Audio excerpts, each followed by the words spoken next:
I have decks I want to use, but every time I go to pick them up, something stops me. Today, I'm sharing the decks that intimidate me the most and why I haven't figured them out yet.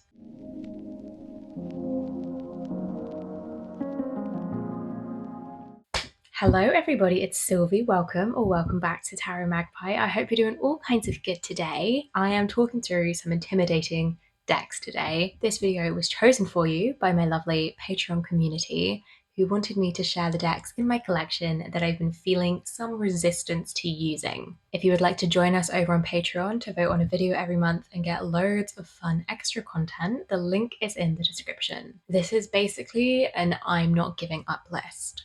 I've got 5 decks to share with you today. They're a mix of tarot and oracle. It's a whole mix of reasons why they intimidate me. For some of them, it is the system. For some of them, it's just I don't know where to begin. Let's get into it.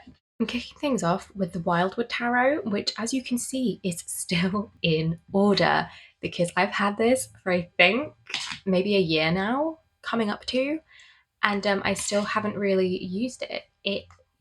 It's intimidating me, and actually I'm gonna not worry about keeping this in order. I'm gonna break the break the hold it has over me. I really want to love this. I do love the illustration style. I think it's really beautiful. Like, some of these images are so well known, and I think the style of illustration is really, really lovely. And there's almost a bit of like FOMO with it because so many people love this deck.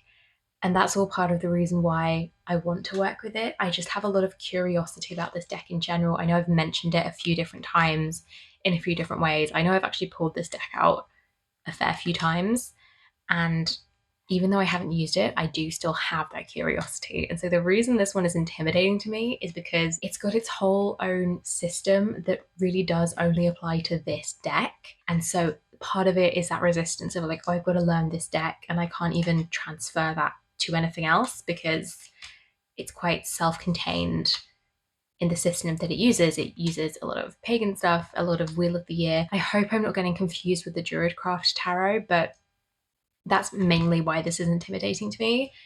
And then additionally, I'm also a little bit leery of the romanticizing of ancient Britain, which is often found in pagan circles, and I am, just wary may well exist in this deck. Also, it really is doing its own thing. It's bows, wands, because in which case 5 of Wands is empowerment. Like, it deviates from the Rider-Waite-Smith, to be sure, which is my most familiar system, but yes. In short, I really have not tried to read with this, so we're starting out strong for this to be the first deck that I'm showing you in this video. It intimidates me. I haven't tried to read with it. I kind of don't know where or how to begin. And I'm thinking maybe it should be my next daily draw deck.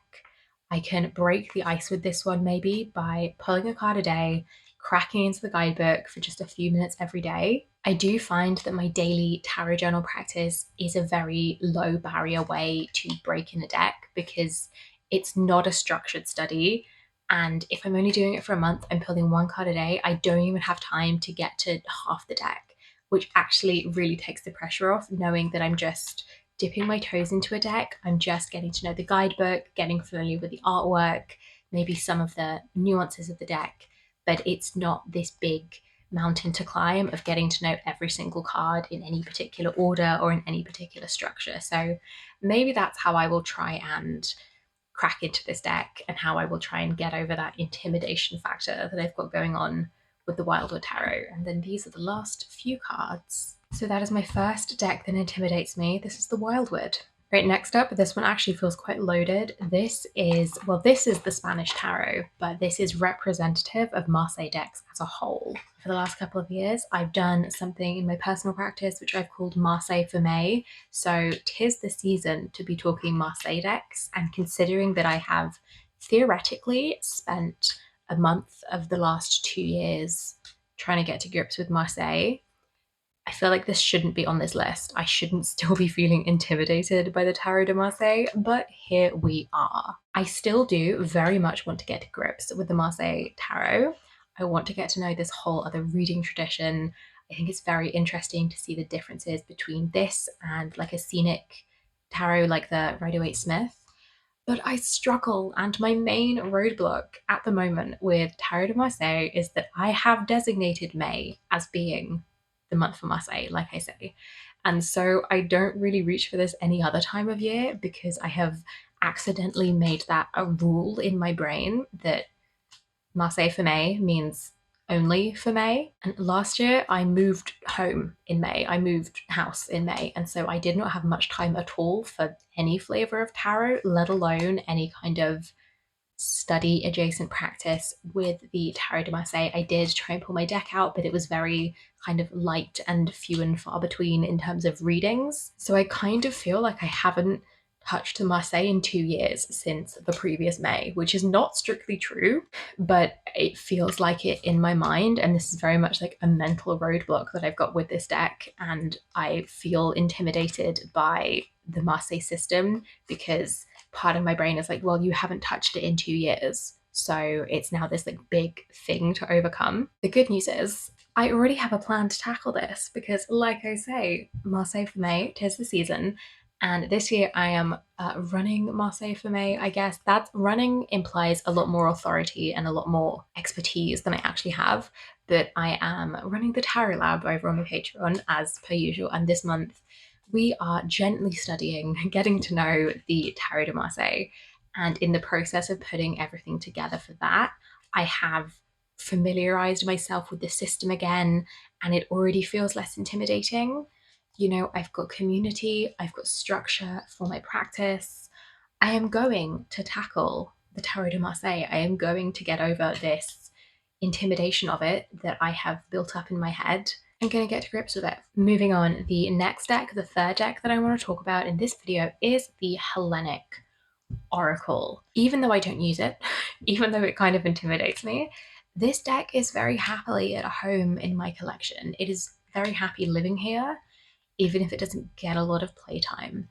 I have a lot of love for Greek myth, and I constantly wish I knew or remembered more about it. And I love the idea of knowing enough or remembering enough, holding enough in my brain to make this a more active part of my practice, or to make it any kind of part of my practice. So why this one is intimidating is partly because the deck is huge. I think there's like a 90 or 100 cards in this deck. There's also an expansion to it that I don't even have. And I just don't know where to start using it. And honestly, currently, I have no particular plans to start using it.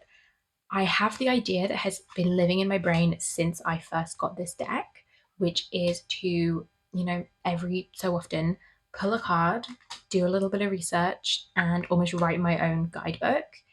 But I have no actual scheduled plans to do that. There is no date in the diary. There is no upcoming deck study that I've got planned. So I think it is also just gonna hang out in my collection, being vaguely intimidating for a little while until I do get around to using it.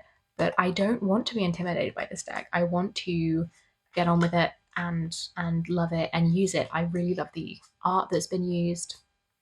I do recognize and know a little bit about a lot of the figures, or I think some of them are places, some of them are people, some of them are deities.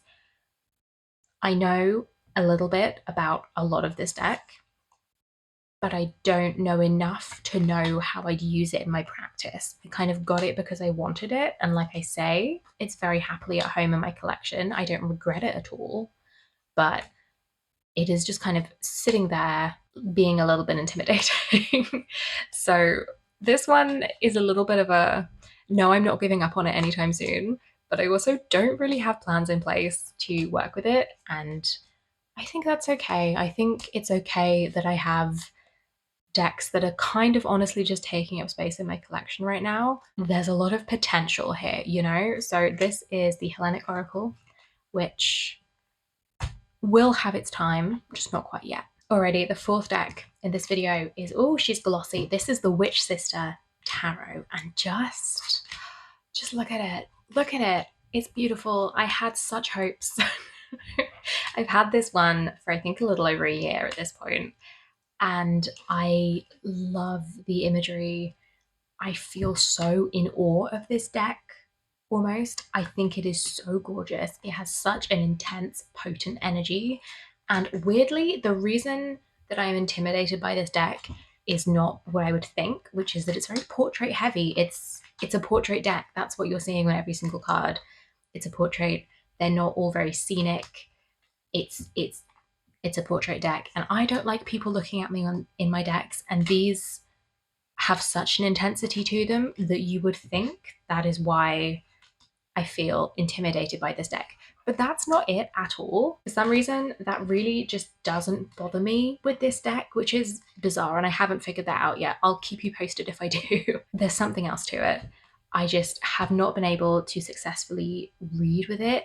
I really rely on the guidebook on the occasions that I've tried, and I still come away feeling really kind of unsure about what to take from the reading. And I even started, let me show you, I even started a whole dedicated study notebook for this deck. I think this here is some things that were referenced in maybe like the introduction that I may want to look up, just some notes on the structure of the deck. And then I did do heading out a page for each of the cards, and I was going through the guidebook and taking some notes. And then my plan was in the rest of the book, after the card pages are finished, this is where I will put some notes for those things in the beginning that have influenced this deck and get some more contextual knowledge. Part of that whole process is because this is based in Scottish folk history, witchcraft history, and also some myth and legend and folklore. I live in Scotland, so that really appeals to me to have a place to keep some relevant information that is relevant to this deck, but also it's about the place that I live and the landscape that I live in. My point is, I started a whole notebook for this deck. I started a whole dedicated study notebook, and honestly, that's probably what is going to push me to use it, because that is a waste of a notebook otherwise. I have titled out 78 cards worth of pages, so it would be really annoying to have to try and like repurpose it. I don't know if that's even spite, but that alone, the determination not to let a good notebook go to waste, is probably what's going to push me to use this. And I think this is one that I want to do a proper dedicated deck study with. Some of the other decks that I've talked about, I think I can just start using, you know, maybe Google a Greek god here or dip into a guidebook and just kind of figure it out as I go. But this one, I really do have the urge to study in a more methodical way. So let me know if you want to see a video on doing a deck study when I figure out how I want to do it. If you want me to share that with you, because I will happily do that. But I really do feel like this is one I want to study and really sink my teeth into. So maybe it just hasn't had its time yet. Maybe I need to remember this one exists. But yeah, it's completely beautiful. Like all these others, this will have its moment. Last but not least is the Gustave Doré Tarot. So this deck is an interesting one because I didn't think I even wanted this until I saw it in person. Like I knew it existed, I'd seen it around, I'd maybe seen it on someone's channel or come across it on an online shop somewhere and dismissed it as not one I was interested in. Then I saw it in person. I was able to flip through the whole deck and just fell in love with it. Each individual image I think is so good and so interesting as a choice for each of the cards. This is a curated art deck, obviously curated from Gustave Doré's artwork. He didn't design a tarot deck. This has been put together from his artwork. I always think it's really interesting to try and see why certain images were chosen. Like this for the Ten of Wands makes a lot of sense because it is very similar to the Rider-Waite-Smith Ten of Wands. We've got our guy carrying a big bundle of sticks, and then some other cards feel much more distinct from the Rider-Waite-Smith imagery. So it's a question of looking at the image and trying to figure out why this image was chosen, what particular details feel the most similar. Like this here, actually, the Ace of Pentacles is a good example because that looks nothing like any other Ace of Pentacles I've seen. So it's just really interesting. I love this for the Tower. But what is intimidating to me about this deck is that when I try and pull a reading for myself, it's like being hit over the head. It's so intense, and add to that the fact that this is not imagery I'm overly familiar with. I think this includes an awful lot of biblical references that I'm not overly familiar with. It's all kind of just a bit much, like it's a bit intense. The cards that it gives me are very intense, and the imagery is unfamiliar. I have to do it's one I have to do quite a lot of thinking about, and that just feels a little bit intimidating sometimes. And to be honest with you, this is another one that I have no immediate plans for working with. It kind of just sits on my shelf looking at me with a menacing aura. It's intense, and I do think it's beautiful, but come on, it's intense. All right, that is everything that I wanted to show you today. I think this one was actually short and sweet, so I hope you've enjoyed. Thank you so much for watching. Thank you for spending some time with me. Once again, thank you to my patrons for choosing this video. I had a lot of fun with it. I hope you've enjoyed. I would love to hear what you think in the comments. Do you have decks that you are intimidated by? Are any of them these decks? Do you have advice for me about these decks in particular? I would really like to hear. In putting these together, I think it's really interesting how they're all intimidating for different reasons. Like some of them are complex and some of them are just very intense. And it's interesting to break that down for myself. And like I say, definitely I want to study the Witch Sister.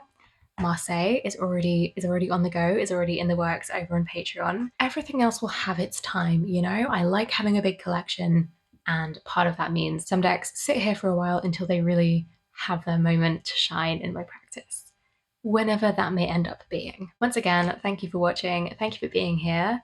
If you would like to join us over on Patreon, like I've said, there is a link in the description. We get up to all sorts over there. Give this video a like if you liked it, subscribe if you haven't already, and I will see you in the next one. Bye bye.